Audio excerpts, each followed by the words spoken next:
Just testing the audio. Looks like it's looking good.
Hey, all right, so Charles has told me that I can start, so I'll just start recording now. So welcome to week 2 of the arty side of things. What I wanted to do is introduce you to just kind of a lecture on the idea of randomness and what randomness has meant in the development of art. We might go a little bit early, but I do have a couple of videos, so I just want to make sure that I leave enough time for that.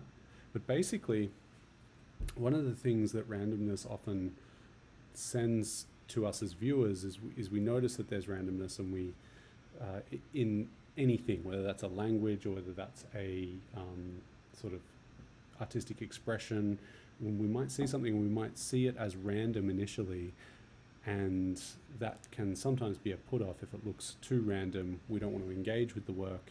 If it looks too ordered at the same time, we don't want to engage with the work either. And as Charles has probably talked to you about, the randomness is something that machines have tried really hard to replicate as a way to inject some kind of creative potential in very logical kinds of operations. But actually, in the art world, that's a really powerful device too, because historically speaking, when we have a sort of way of making something, what starts to happen is someone makes something a certain way, and then we accept that that thing is art, and then we look up to that thing, and that becomes like a beautiful example of art, and then people start to follow and make things that are sort of equivalent to that thing of art, whether that's, you know, Leonardo da Vinci's Mona Lisa. Something becomes the kind of example of what good art is, and then a lot of people come and copy what they think makes that art, to a point where institutions get set up, art schools get set up, museums get set up, and they celebrate this kind of thing that they call art. And what that does is it concretizes the system, and it makes the system somewhat inflexible, which means that other kinds of artistic expression can't really emerge naturally from that, because what gets accepted as art becomes more and more limited as these things get more concrete. And so as things get more limited, eventually you might have someone like, you know, someone just kind of wrote reproducing the Mona Lisa, and then all of a sudden, you know, everyone just has to make that kind of work. But then someone comes along and draws something a little bit differently, and it, however different it is from the thing, if we all have a very fixed idea about what art is, almost anything in comparison looks random and shocking to that. So there's kind of a sweet spot in the arts around structure and randomness, where randomness helps us to bring in outside influences to some degree. And so we're going to look a little bit at the how artists try and put randomness into their work to ensure that there is a sort of sense of chance and surprise that comes along, and also how artists use the world as a sort of randomizing engine. And you've probably gone through variables and used a little bit of randomizing to randomize strings and to randomize sort of integers and numbers. And so I want you to start to think a little bit about what have you learnt in P5 and what could you randomize. Maybe it's the size of your ellipses from week 1's lab. Maybe it's certain kinds of algorithms that you can make, or maybe it's about selecting different kinds of strings to get your computer to try and talk to you. So, I mean, one of the first examples of a randomizing algorithm was used on a Mondrian painting that we looked at last week. So what I'd like to know from you is which of these two works would you think is actually based on the Mondrian painting, as in one of these works has the shapes literally copied from a Mondrian painting, and the other one has the shapes basically generated through a randomizing algorithm. I wonder who thinks it's the one on the left and who thinks it's the one on the right. Anyone have any ideas? Let us know in the chat.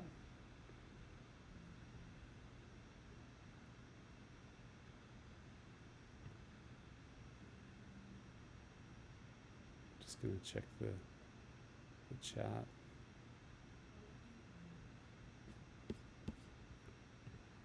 I may not be in the right chat. Charles, just send me a little message to tell me if I'm just meant to be in the general or not. I might have lost myself.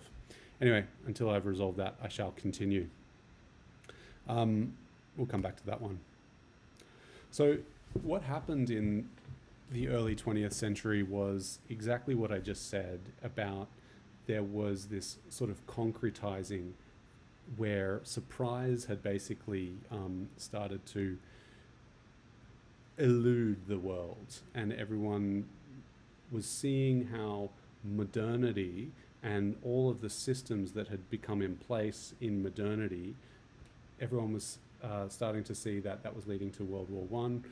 World War One was largely around, a range of different forces in which there was this rhetoric around technology being this, important thing that we needed to look up to, and that the more we became a machine as individuals, as humans, the more we sort of merged with machines, the more efficient we would become and the better societies we would actually start to build. And a group of artists, in response to this, became really interested in unraveling all of these concrete ideals that had cemented the notion of where logic had led us to. So all of a sudden, logic was no longer an ideal to strive for, but actually was logic was this problem that forced society into these kinds of conflicts by generating weaponry and generating social inequality. So aristocratic systems where you had people in really high level powerful positions, and then people in a sort of very working class powerful position. The way that society had been built logically had ended up leading to this kind of bias. And this term bias is really important in the context of randomness, because every system tends to have a sense of a bias, where if it plays out enough times, you start to see where the bias is. Lately, socially, a lot of people are talking about inequality of, income inequality, and how certain types of people make more money unfairly and than other types of people. And there's some debate about how we manage that as a society. But as things go along, the way that they go along, and as things get more efficient in the system that they're in, they tend to start to coalesce into these things, and you can see these biases within a system.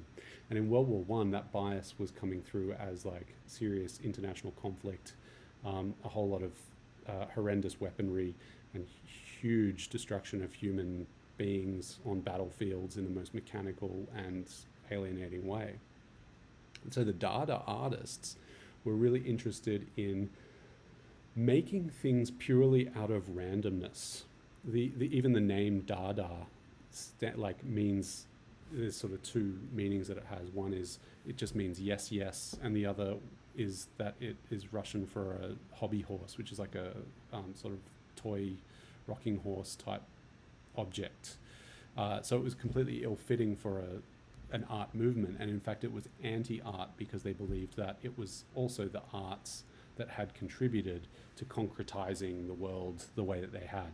So, Dada. This is Jean Arp's constellations. We have some Jean Arps at the National Gallery of Australia. I think they're currently on view in the upstairs gallery. You can go check them out. Jean Arp and his wife, Sophie Talbot Arp, made these works that were purely based on randomness, where when Jean Arp with his wife, Sophie Talbot Arp, they would cut out squares and they would just let them drop from a height above a canvas or above a piece of board, and where they would land, they would just stick them down. And so there became this real interest in the idea of randomness, because randomness could also produce interesting aesthetic outcomes that were surprising and were against the sensibilities of the sort of dominant class and the dominant worldview. So where in this work, this is an example of taking that idea of the like cutting out shapes and then like letting them go and letting them stick down. And Jean Arp produced these things that are like biomorphic things, where he's literally like got a piece of paper and he's got some scissors and he's just kind of randomly just kind of going around and sort of automatically drawing with the scissors and the paper, and then he'll drop the form onto the paper, and wherever it lands is where it's going to stick. Now what's interesting about this is if you look at these enough times, you start to see that they are actually really interesting, beautiful, well-designed things. And so one of the questions is Jean Arp displaying the things that are totally random, or does he make an array of the random things that he's created, and then select very carefully which ones to exhibit? So where does randomness sit in here? There's a comment from someone that my video is coming through very jittery, so give me a heads up if I'm jittery. I might have a way to fix that if it is ongoing. So please do let us know how the quality of this is going. So that's the question, how to use randomness. And in this example, if you use randomness, you can use randomness to generate a range of different things, and then from those different things that the randomness generates, you can pick things that are interesting and that you want to use. This is another example of randomness. In the Dada movement, Marcel Duchamp invented the notion of the ready-made. And the ready-made, this was originally made in 1913, but then a lot of Marcel Duchamp's ready-mades got lost and ended up being remade as replicas. And what's kind of happened out of that is the ready-made was really about Marcel Duchamp trying to take something that's completely random. And he had this idea of aesthetic disinterest and picking things that wouldn't be interesting to anybody, but wouldn't necessarily be, kind of badly interesting. So things that would normally just be overlooked in day-to-day life. And so this is an example of an assisted ready-made where he's taken a bicycle wheel, which was quite a ubiquitous sort of object, and he's attached it to a stool, which too is quite a ubiquitous and unemotive object. But by sticking them together, he's created quite a unique, weird thing that is both unusable and can only really be looked at, and at the same time engages with the language of sculpture to subvert the functionality, but to enhance the sort of aesthetic contemplation of an object or a thing. And then there's the selection of something completely random, and then there's the synthesis of those two random things and trying to create a random relationship. So for example, a bicycle wheel plus a stool is a random combination of things, whereas a bicycle wheel as a random object connected to a bicycle seat is not a random thing. Those two things kind of go together in our head. And so then through these associations, we get a more expansive idea of what random can be. So this is part of the Dada assault on being able to find patterns. And there was this big cultural sweep around trying to undo basically trying to undo everything that we had been programmed to believe and understand, because what we'd been programmed to believe and understand is all bad stuff, according to them, because we had lost the capacity to not kill each other in World War II. So we start to fetishize randomness, and then this bicycle wheel continues to be a iconic thing. This is Raphael Rosendahl's version of the bicycle wheel. Just a little prompt or an idea for your own sketches as you're going through.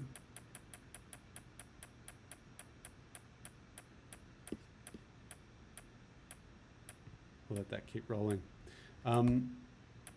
Marcel Duchamp's most famous artwork was Fountain. He took, the legend has it that he took a regular plumbing urinal and he put it in an exhibition, put it on its side and signed it R. Mutt.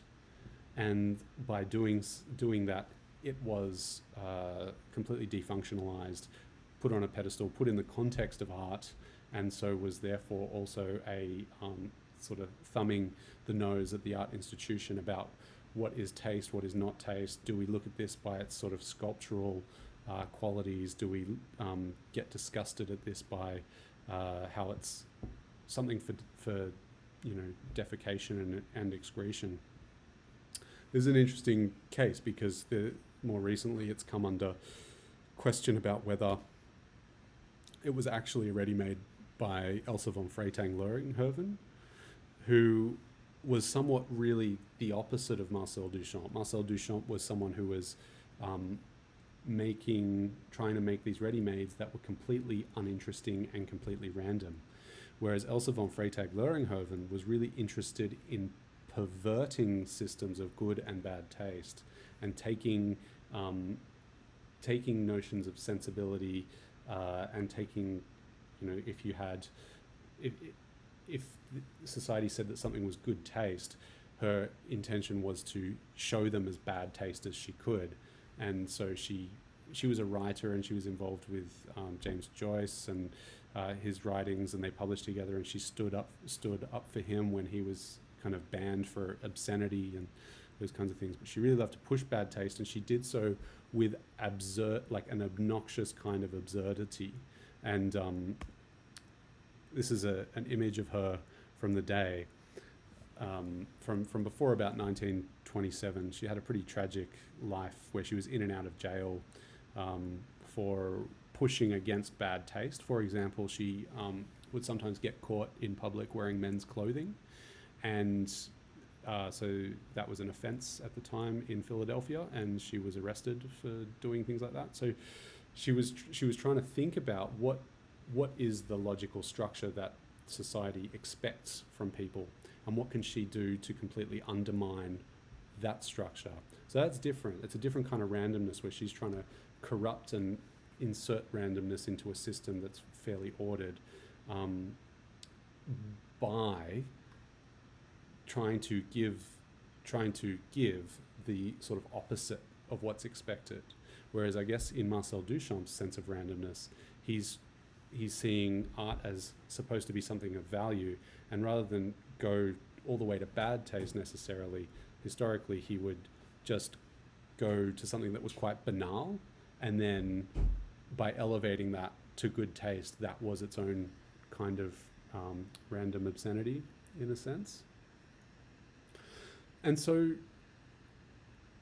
what's interesting about this idea of randomness is that we kind of know from having gone through this period that randomness has these biases. And one of the clearest examples of biases of randomness is the work of, or is the insights given to us by psychologists and psychoanalysts like Sigmund Freud and Carl Gustav Jung. There were these psychoanalysts that believed that actually nothing is random and nothing is an accident. And so, Freud said if you accidentally had a slip of the tongue, that wasn't an accident, that was in fact your unconscious trying to tell you something. And so even the unconscious couldn't be random because that was already programmed by all these drives and biography and being, having developed in the world that we develop, we get shaped in certain ways. So artists became really interested in mining that and trying to learn and understand that. But then the result, it's sort of like listening to someone tell you a story about their dreams. It's really random, it's really hard to keep up with it. But within that space, there's these sort of keys to who that individual might be, so the psychoanalyst would say. And so Dadaism became surrealism, and a lot of the efforts towards randomness through automatic writing and drawing and stitching things together and became this thing of like a map into the unconscious. And this carried all the way through to this idea of abstract expressionism, which is like, Jackson Pollock with his blue poles, sort of splattering paint all around. Now, Jackson Pollock, first painting to sell for over $1 million, came under serious political ire, where a lot of people in Australia were curious about why would we spend something that was just like a whole lot of drips on a canvas. Now, when we reduce something to being like a whole lot of drips on a canvas, we're kind of saying that, there is no structure here and that it's all random, because it's all just like this big, long mess. And that's a curious thing, because when that's a really valuable object, but it's just completely random, it does kind of raise the question about, okay, well, why would we elevate this to this level? But then also, if this was complete randomness, how would anyone see value in it? And how would we even recognize that this level of randomness is unique to this one particular person? Almost anyone can recognize a Jackson Pollock or a Jackson Pollock sort of a Jackson Pollock sort of style. What's interesting about Jackson Pollock is that when we look at his work, it may look random, it may look really scattered, and it may look really noisy, but actually there was one thing that Jackson Pollock structured his entire studio practice around once he hit this stride in the studio, and that is that he would paint but he would paint without his brush touching the canvas. Okay? So if you think about that as a system, how do you make a painting without touching the canvas? You fling the paint at the canvas. And then how can he do that in a way that gives him the most optimal creative expression? So a lot of studies have, and a lot of the biographical analysis into Jackson Pollock have sort of identified a series of kind of main properties that make up a Jackson Pollock. That first, the canvas is laid out on the floor and it's not stretched, and that Jackson Pollock uses these sort of implements, whether they're a brush or a stick or something, and what he does is what he did was he would pull the paint out of the tin, and it was a new kind of paint. It was very liquidy. It was like enamel paint from like sort of like car paint, and it was really liquidy, and he'd sort of drizzle it out of the paint tube with a sort of turkey baster or an object, and what he would do is he would sort of draw in the middle of the air, and that would shape the drips of the paint, making these marks that were very splattery and very unlike what had been shown in the art world before. So so there's this great channel called by the Museum of Modern Art, and it's a channel of like how to paint like. And what's great about it is that we get to see a conservator demonstrate how a work of art gets made. So we'll just watch along like this. Liquid paint across the surface of the painting. Pollock now used things like sticks, even turkey basters, or dried paintbrushes, hard as a rock, that he variously dripped, drizzled, poured, or splashed paint onto the canvas below him from. Pollock used very fluid alkyd enamel paints, the kind of paint you could paint your car with, the kind of paint you could paint your radiator with. Because the paint was so fluid, Pollock essentially drew in space, so that drawing elements would happen quite literally in the air before falling down to the canvas below. Sometimes thick, sometimes thin, a rhythm of poured paint would develop across the surface of the painting. Now, if you know that the painting was painted on the floor, if you know that the paint has a very low viscosity, you can very easily imagine the kind of physical activities that would go into the making of this type of painting. Art historians at the time coined this kind of painting action painting, because of this very idea that you could imagine quite viscerally the actions that went into the making of the painting. Now specifically, we're talking about the actions of almost a dancer. You can imagine Pollock's feet shuffling around the painting. You can imagine rotations of the elbow and of the shoulder, variously launching or slowly drizzling paint onto the canvas below. For Pollock, the drama of making this painting on the floor. So I'll leave that there because I just wanted to flag this notion that for anything that looks random in the art world, chances are there is an underlying structure that enables us to see this as distinct from something else. So in Pollock's case, that is a recipe of how to make a Jackson Pollock. Where are we? This is a Joan Mitchell work from around, she kind of was making around the same period as Pollock, but kept making into old age. And what we see is similarly to Pollock, she's making these sort of abstract works, but actually if you look at how they're made, you get a sense that there's a sort of shape to her body and where she was able to reach onto the canvas. So the sort of top marks sort of hang towards the side as she's sort of trying to fling herself at this canvas and navigate around this shape. Stanley Whitney is like one of my favorite painters at the moment, because what's interesting about him is he tries to create a system for color. Now we'll talk a little bit more about Stanley Whitney next week, but what he's doing in his paintings is he's setting a structure kind of like how Pollock set a structure, except his structure is he's going to deal with horizontal lines and he's going to deal with rectangles and squares butted up next to each other. And so what he's able to do is create a call and response strategy around color. So he'll start at the very top left corner and then maybe make a sweeping mark across the top that's like a horizontal band, and then he'll make a choice about a sort of rectilinear form, and he'll make a choice about the color. In the meantime, everything else is white, and then he'll make a choice, okay, what's going to be the next color next to it, or what's going to be the next bar underneath, and then he'll gradually build these things up. But if we look at the kind of variety of things he's able to make, he's able to work in a really complicated set of ways within a really tight constructed system. So there's this question of entropy, you know, what is the best sort of sweet spot between how ordered something is and how structured something is?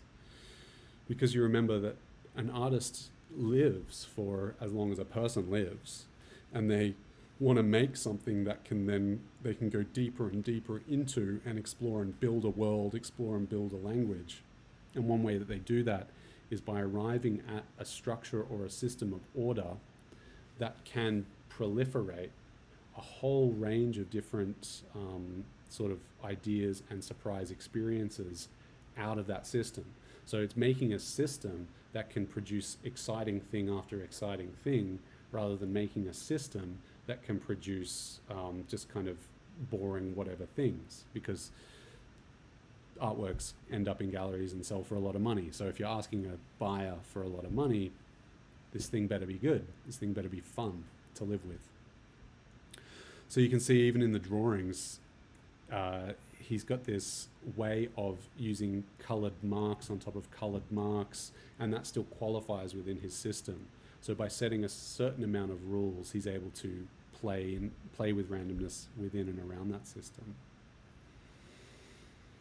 Tim Hawkinson is a Californian artist, I believe, and he is someone that I think we should check out now on this video. I hope these videos are making sense. If they're too jittery, just give me a heads up in the chat, and I will ensure that we if they're too jittery, I can just sort of scrub through and talk through the slides.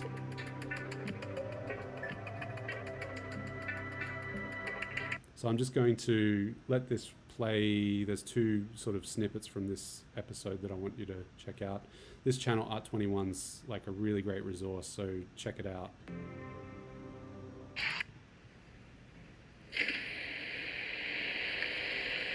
It's something that emotes, and it's motorized, and it is an emoter.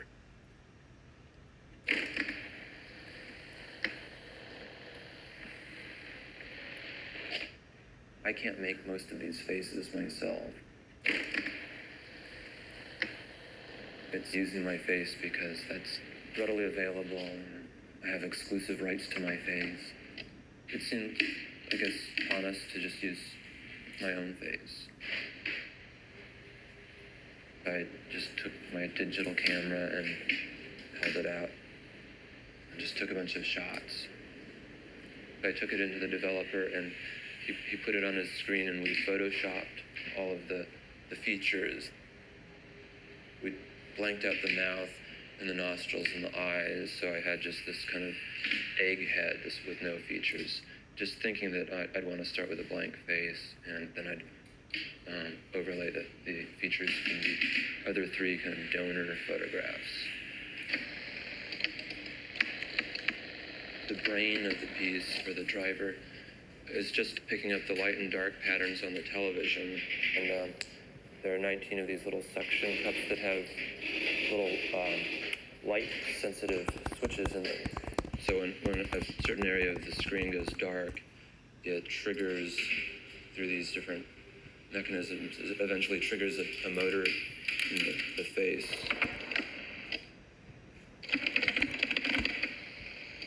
Sometimes the manipulation is really slight, depending just on what's coming through the TV channel. When there's a sporting event with lots of activity, the face can be pretty emotional.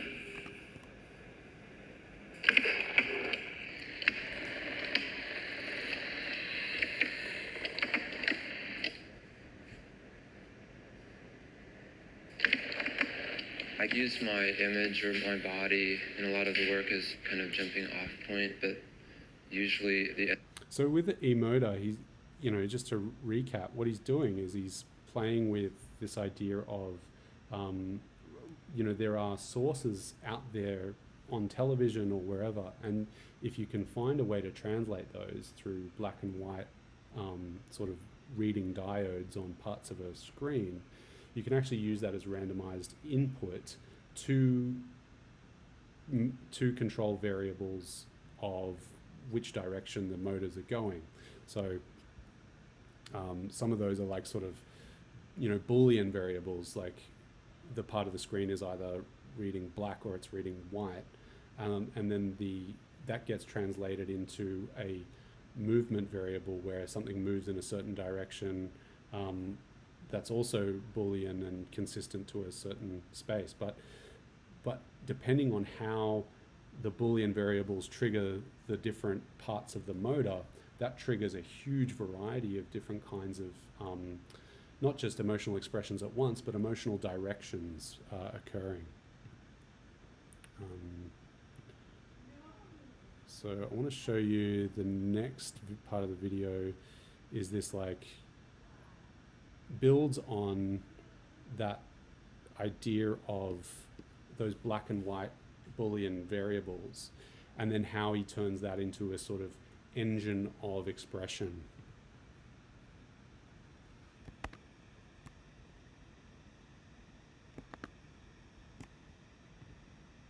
Oop. Up with this idea of using inflatables. I think I was just a little nervous about filling 15,000 square feet. I didn't want to get caught short-handed, so I felt much better seeing these little models in this space. It was going to have a real strong physical presence, but I felt like it needed to also have this audible component.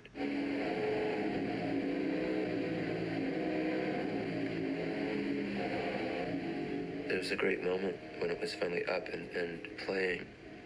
I think for me it was just like hearing the first horn.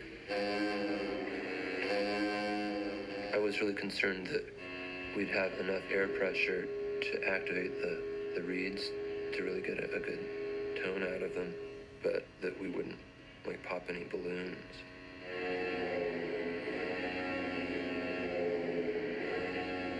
Something that large really does have to be under a tremendous amount of air pressure to get the sound out of a reed.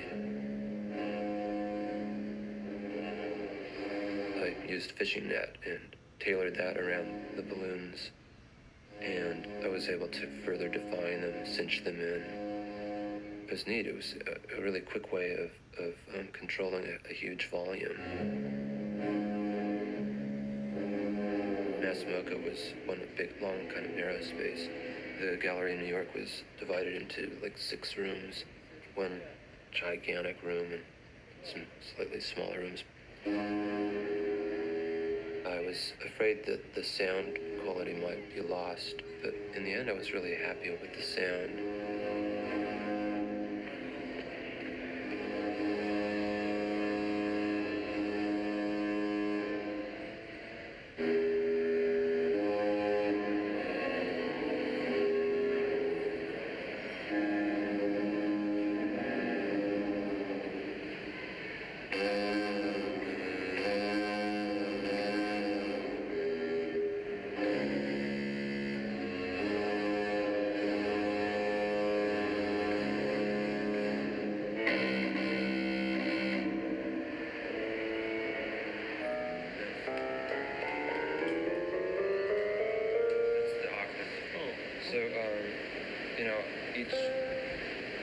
Each whatever note this is just plays one note on the Uber organ. But why isn't this working? There was a time when he made brought musical instruments, for instance. He took banjo lessons. So I'll just pause it there, and So I'll go there and jump back into the lecture slides.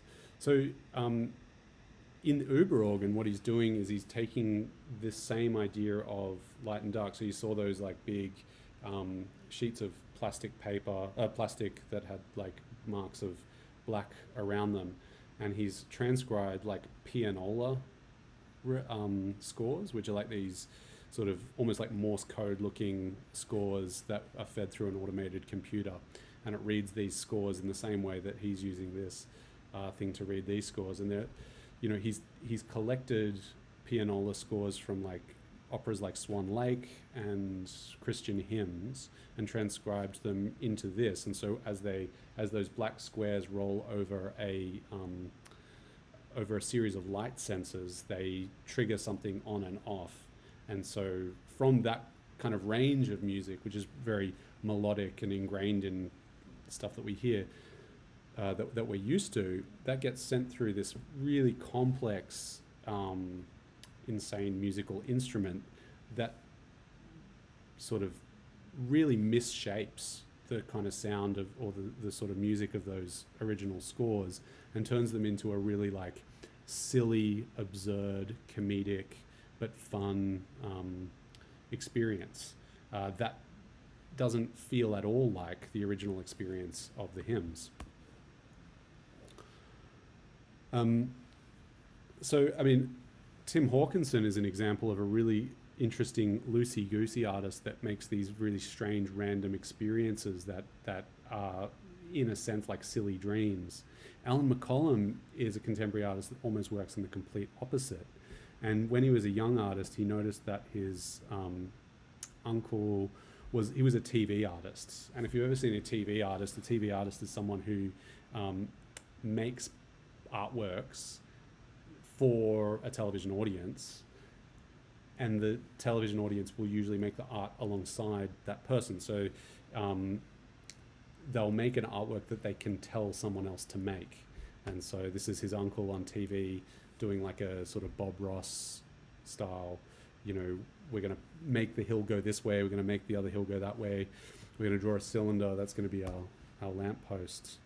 And so Alan Mccollum got really excited about this idea of what if he could create a system in which he could then generate like millions of different types of artworks that he could then delegate other people to make.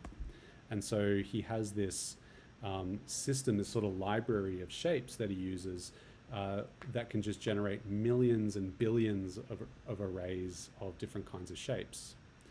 So, and exhibits them on this kind of scale. So they're, at the same time, they're like unbelievably random, but they're only random to an audience that doesn't know them.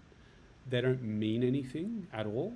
They're just, they sort of look a little bit like, he talks about that he based some of their shapes on sort of like family crests. So they've sort of got this logo-ish, logographic thing, but then he's sort of looking for the ultimate range of variation that you can get by producing a systematic way of making these things.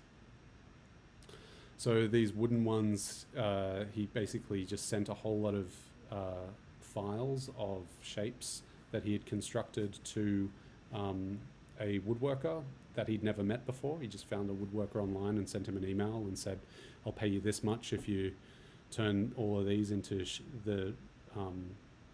if you turn all these shapes into wood of a certain size. And then he exhibits them in a sort of collaborative thing.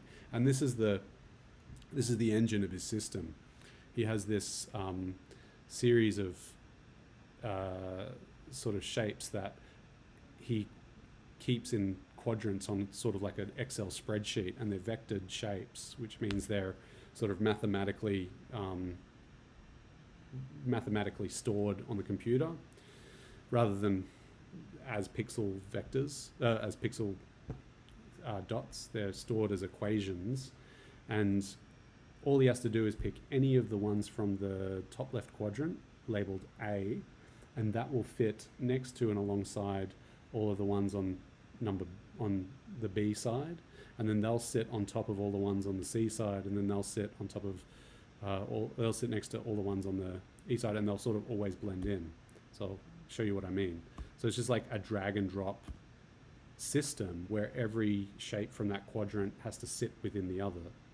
And so then by building these sort of interchangeable parts, they have a capacity in this particular system of more than 2 million or so shapes that he can generate from that array of things that you see there.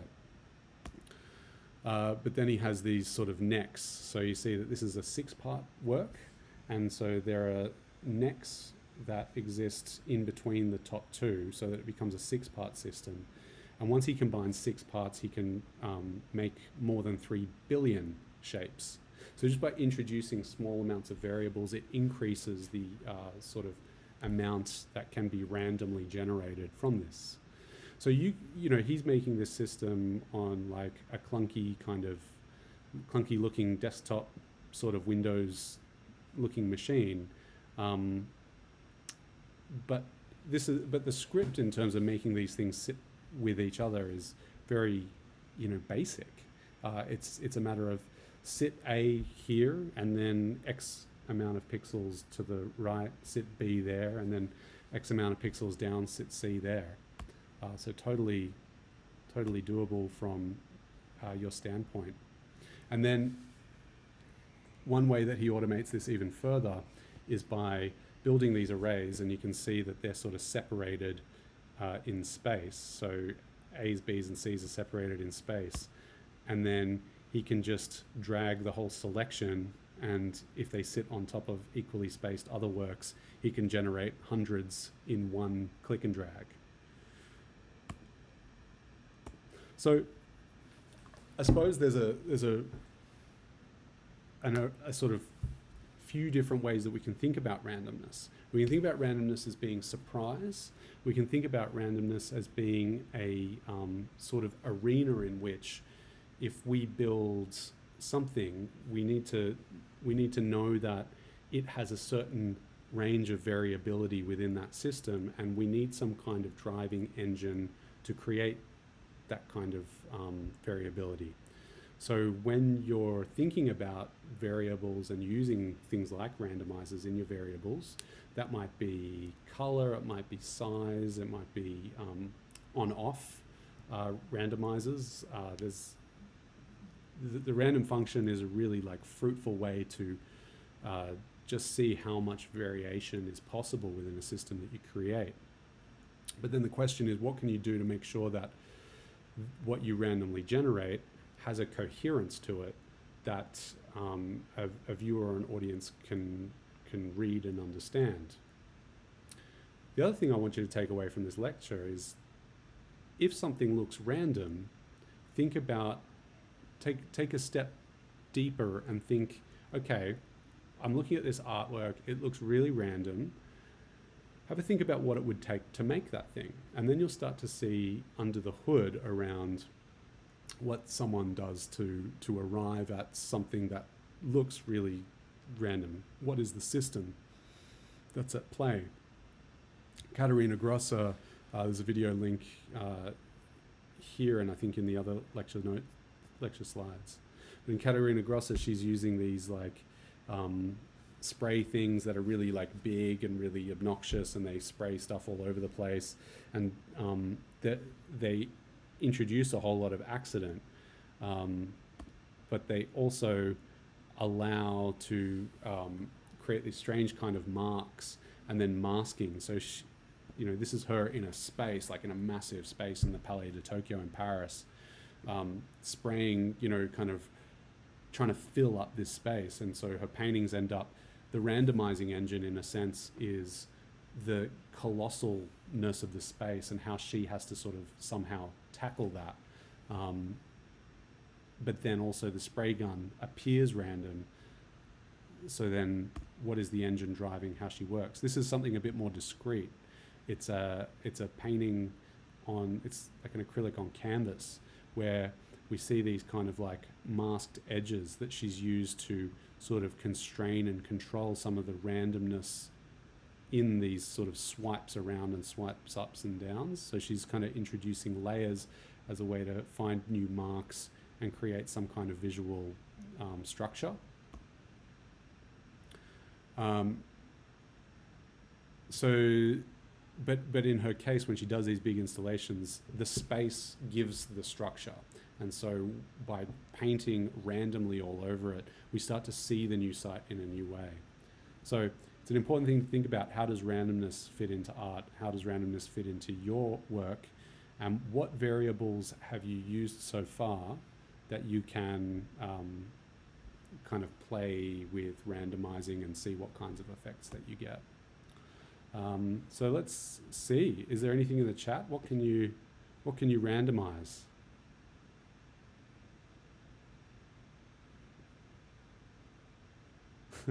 There's some comments about Tim Hawkinson's emoter terrifying face. You could do that in P5 really easily. That's a matter of just like taking lots of digital photos of yourself and then cropping those and cutting them out in Photoshop and then putting them in an array. You may not have dealt with arrays just yet. I'll hang around to see if there's any questions for a little bit. What can you randomize?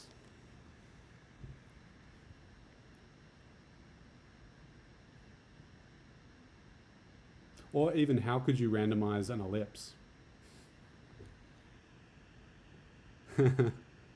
Everyone's keeping their ideas secret. I love that.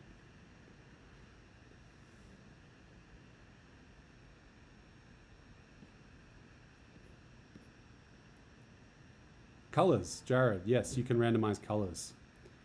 Next week, we're going to talk about different color systems and different structures. P5 has a variety of different color modes and a variety of different ways of expressing color. And so there's sort of a few ways that you can nuance randomizing colors as well.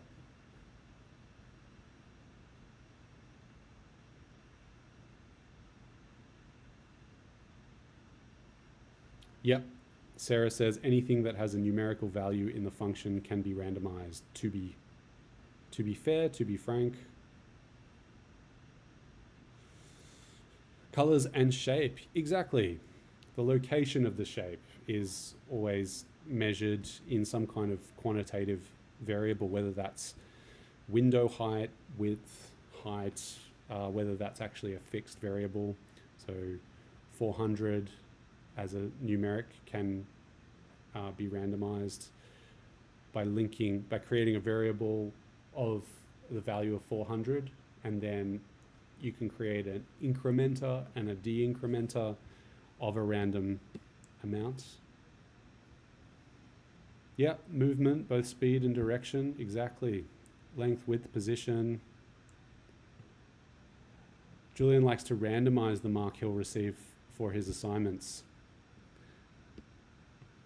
I look forward to finding out how Julian does that. Is that like randomizing the amount of hours and effort he puts into anything? You could randomize the location of new copies. Yep. So if you like had a file that you like redrew over the top and then that just went into a new location and just like pasted all over the screen. Absolutely. Cool, so there's some really good ideas. Have a little play with it. Like take anything that you've done in the labs or anything that you've done as sort of homework and just add a randomizer variable there. Check out the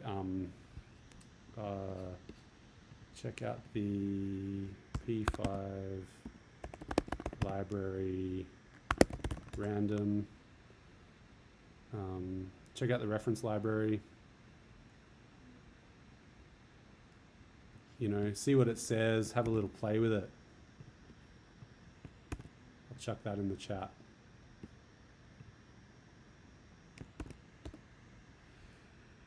See what it can do. It's your friend. Cool, well, it's getting to 3:58, so I'm going to, oh, hang on, I've seen something I'm gonna bite on. A new flavor like bitter, sweet, sour, spicy, for a new food. Yes. Yeah. So anything that you see in a sort of contemporary motorized kinetic thing. Hours of work, random, 0 to 1.5. Anything that you see in any of these contemporary art installations, you know, just think about what is the structure of that, how did that get made, how does that translate to a process of how you might make something in P5. A lot of this stuff is really nicely simulated in P5. Cool. I hope that was useful to you, and I look forward to catching you guys next week. I'm going to stop streaming and stop recording. Best of luck for the labs.